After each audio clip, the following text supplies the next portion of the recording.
evening, and welcome to Southern News Network. I'm Alex Schwach. Today is Wednesday, January 28th, 2015.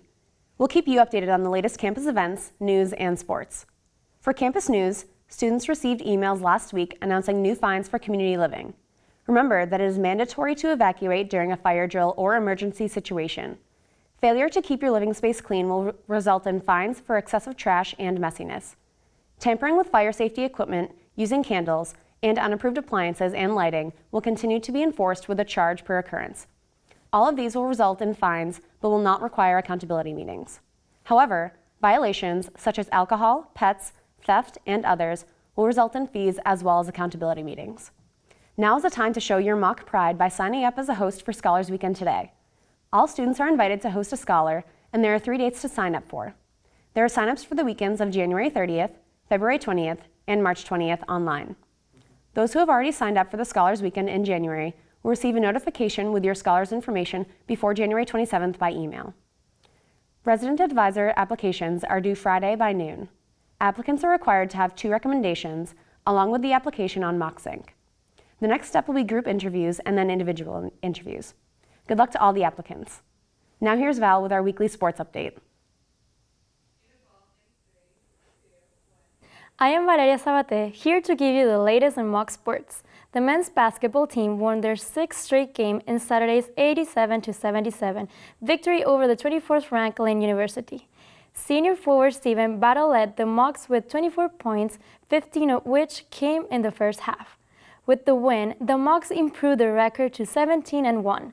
The boys will return home to face Rollins College tonight at 7:30 in the Jenkins Fieldhouse.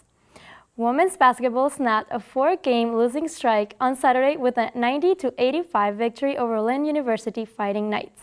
The high-scoring affair was largely due to the 35 the Mocs cashed at the free throw line. 16-point efforts were also posted by senior Sierra Davis and Kashada Thompson, as well as junior Allie Sanders. The Mocs play again on Wednesday at 5:30 in Jenkins Fieldhouse against number 14 Rollins College. On Wednesday, January 28th, the men and women's basketball teams will be playing against Rollins. Come dressed in your best moccasin red to both basketball game and you will be eligible to participate in a shooting contest for a chance to win $10,000 during the men's game starting at 7:30. Back to you, Alex. Thanks, Val.